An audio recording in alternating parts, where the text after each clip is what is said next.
예루살렘 주민이 여호람의 막내 아들 아하시야에게 왕위를 계승하게 하였으니 이는 전에 아라비아 사람들과 함께 와서 진을 치던 부대가 그의 모든 형들을 죽였음이라. 그러므로 유다 왕 여호람의 아들 아하시야가 왕이 되었더라. 아하시야가 왕이 될 때에 나이가 42세라 예루살렘에서 1년 동안 다스리니라. 그의 어머니의 이름은 아달랴요 오므리의 손녀더라. 아하시야도 아합의 집 길로 행하였으니 이는 그의 어머니가 꾀어 악을 행하게 하였음이라. 그의 아버지가 죽은 후에 그가 패망하게 하는 아합의 집의 가르침을 따라 여호와 보시기에 아합의 집같이 악을 행하였더라. 아하시야가 아합의 집의 가르침을 따라 이스라엘 왕 아합의 아들 요람과 함께 길르앗 라모스로 가서 아람 왕 하사엘과 더불어 싸우더니 아람 사람들이 요람을 상하게 한지라.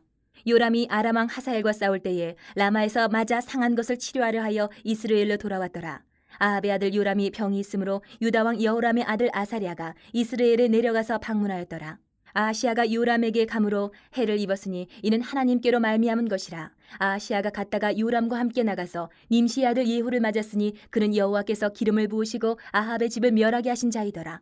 예후로 하여금 아합의 집을 심판하게 하실 때에 유다 방백들과 아하시야의 형제들의 아들들 곧 아하시야를 섬기는 자들을 만나서 죽였고 아하시야는 사마리아에 숨었더니 예후가 찾음에 무리가 그를 예후에게로 잡아가서 죽이고 이르기를 그는 전심으로 여호와를 구하던 여호사밧의 아들이라 하고 장사하였더라. 이에 아하시야의 집이 약하여 왕위를 힘으로 지키지 못하게 되니라. 아하시야의 어머니 아달랴가 자기 아들이 죽은 것을 보고 일어나 유다 집의 왕국의 씨를 모두 진멸하였으나 왕의 딸 여호사부앗이 아하시야의 아들 요아스를 왕자들이 죽임을 당하는 중에서 몰래 빼내어 그와 그의 유모를 침실에 숨겨 아달랴를 피하게 하였으므로 아달랴가 그를 죽이지 못하였더라. 여호사부앗은 여호람 왕의 딸이요 아하시야의 누이요 제사장 여호야다의 아내이더라. 요아스가 그들과 함께 하나님의 전에 6년을 숨어 있는 동안에 아달랴가 나라를 다스렸더라. 어둠의 긴 터널을 지나갈 때가 있습니다. 한 줄기 희망도 보이지 않고 하나님이 계신가 안 계신가 이렇게 느껴질 때가 있습니다.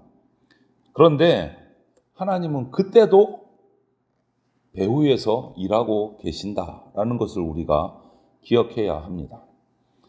아합 가문 그 악한 영향력 속에서 깊이 빠져버린 유다, 남유다의 이 왕가들, 그 정말 위기 가운데 위기, 절체절명의 위기 속에서도 하나님이 일하고 계시다라는 것을 오늘 우리가 또 보게 됩니다.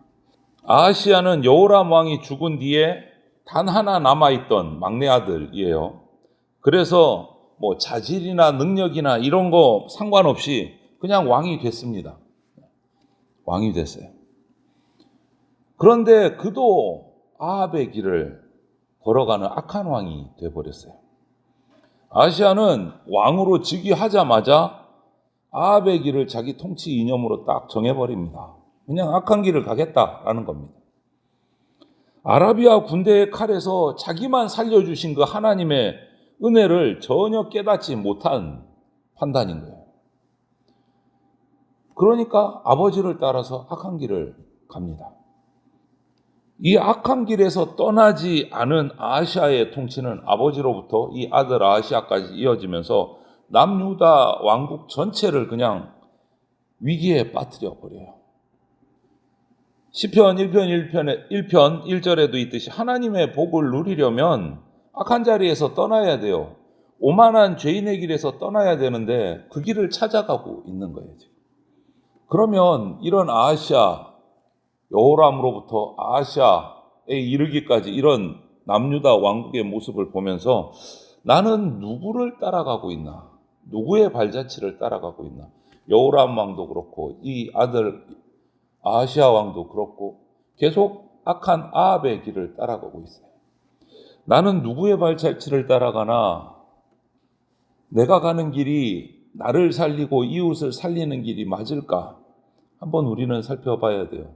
이 왕들이 악한 길을 가니까 그 나라까지도 백성들까지도 악한 길을 가게 되고 저주를 받고 고통을 당하게 되는 거죠. 그런데 이 원인이 성경은 오늘 기록되어 있지만 아합의 딸이었고 이 아하시야 왕의 어머니였던 아달랴가 그를 꾀어서 악한 길을 가게 행했다라고 기록하고 있어요. 그가 아하시야는 장성해서 42세에 왕이 됐어요. 그런데도 불구하고 여전히 어머니의 영향력 아래 있어요. 오늘날 말로 하면 마마보이가 40세가 넘었는데도 마마보이가 된 거예요. 하나님의 백성을 파멸로 이끌어가는 그 우상 숭배, 그 죄악 가운데 빠져 있어요. 어머니를 따라서. 그리고 어머니의 친족인 북이스라엘의 아합 가문과 계속 이 악한 관계를 맺고 있는 거예요. 이런 것들을 보면 악한 부모의 영향력이 정말 파괴적이구나. 이런 것도 우리가 또 한번 생각해 보게 됩니다. 하나님의 말씀을 따라 사는 부모가 되어야 자녀에게도 선한 영향력을 흘려보낼 수 있다라는 거죠. 그러면서 또 우리를 살펴봐요. 우리의 자녀들에게 나는 그 선한 모습으로 그들에게 영향을 끼치고 있는가 한번 살펴보는 거죠. 이렇게 아버지에 이어서 어머니의 그 영향력을 벗어나지 못하고 악한 정치를 향한 아하시아는 그 정치는 오늘 보면 1년을 채 못 갔어요. 그러고 끝나버렸어요. 왕의 생활이. 아합의 아들 요람과 동맹을 맺고 아람 왕 하사엘과 전쟁을 하기 위해서 나갔습니다. 그 싸움에서 북이스라엘의 왕인 아람 왕이 부상을 당하니까 전쟁이 끝나고 나서 아하시아가 어차피 사돈관계니까 병문안을 간 것 같아요.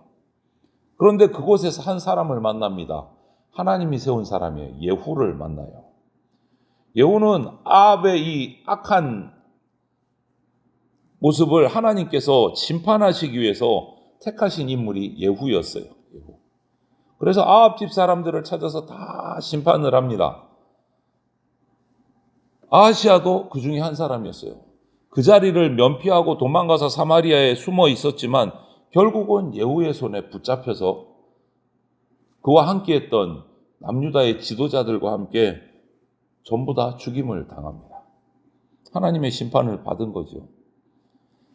아버지였던 여호람은 창자의 병이 들어서 창자가 배 밖으로 나와서 정말 고통스러운 죽음을 당하고 아들 아하시아도 하나님이 세운 심판자에게 붙들려서 또 죽임을 당하고. 그런데 이 모든 계획들을 아하시아가 요람에게 사돈에게 가서 병문안을 갔다가 예후를 만나고 거기서 해를 입고 죽임을 당한 일, 이 모든 것이 우연한 일이 아니다.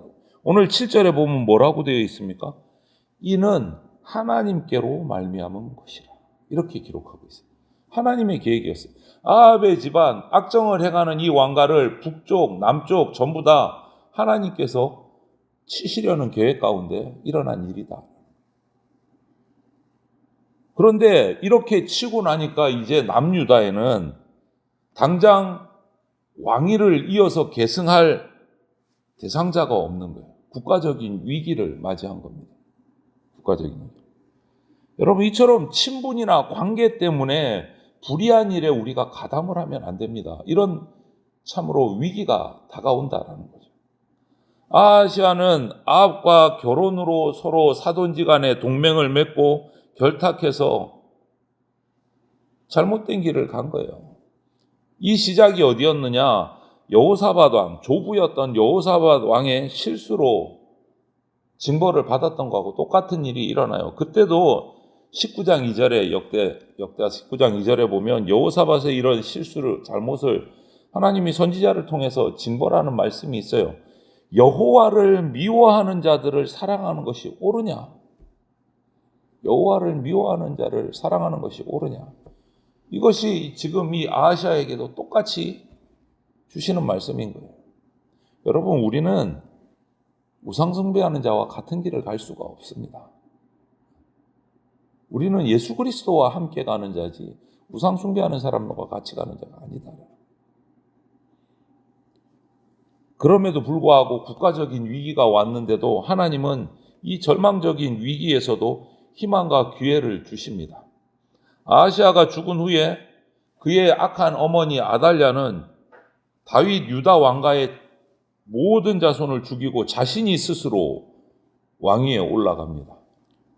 이로 남유다 왕국은 정말 끔찍한 참극에 휘말리기 시작하는 거죠. 다윗 가문의 왕손이 끊어지지 않게 해 주시겠다라고 하나님이 약속하셨는데 그 약속이 진짜 깨지기 직전인 거예요. 그런데 하나님은 신실하십니다. 이 피해 숙청 속에서도 죽은 아하시아 왕의 누이였던 여호사부앗이라는 누이가 있는데 아하시아의 1살짜리 아들 요아스를 몰래 빼내서 지켜냈어요. 그런데 이 여호사부앗이라는 이 누이의 이름의 뜻이 뭐냐면 여호와는 약속이시다라는 뜻이 있어요. 이 1살짜리 요아스를 빼내서 자기 남편인 제사장 여호야다와 함께 성전에, 그들이 오지 않는 성전에 요아스를 숨겨서 살려낸 거예요. 6년 동안 이 아달랴의 폭정을 피해서 성전에 숨어서 이 요아스가 살아남은 거예요. 신실하신 하나님이 남겨두신 소망의 약속의 씨앗이 거기에 딱 숨어 있는 거예요. 이런 정말 큰 위기 속에서도 다윗 왕가를 끊어지지 않게 해주시겠다, 영원히 보존하겠다 하신 하나님의 약속은 이어져 가고 있는 거예요.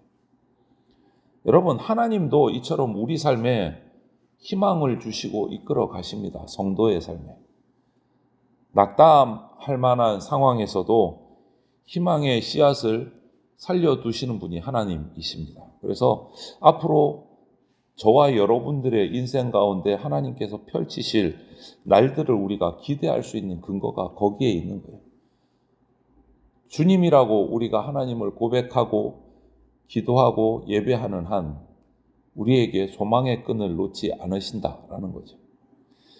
계속되는 어둠의 악순환을 보면서 참 남유다 왕국이 이래가지고 어떻게 될까 하는 암담함이 계속 이어지는데, 그 상황 속에서도 하나님이 손 놓고 계신 게 아니고 하나님의 약속대로, 하나님이 계획하신 뜻대로 계속해서 섭리가 이루어져 가고 있다라는 것을 우리가 보면서 우리가 믿음을 가져야 합니다. 하나님께서는요, 사람의 방법이 아닌 하나님의 방법대로 소망의 싹을 이어가십니다. 하나님의 계획하심은 신실하십니다. 온전하십니다. 그래서 우리가 하나님의 뜻을 믿고 주님의 뜻을 이루는 사역에 우리가 일꾼으로 쓰임받을 수 있도록 그러한 삶을 우리가 살아가야 합니다. 그래서 여호사부앗 같이 눈에 보이지 않지만 정말 큰 사역을 감당한 거예요. 하나님의 뜻을 이어가는 사역을. 저와 여러분들이 이 악한 세상 속에서도 하나님의 뜻을 이어가는 그러한 충성된 일꾼들이 다 되시기를 주님의 이름으로 축원을 드립니다. 아멘.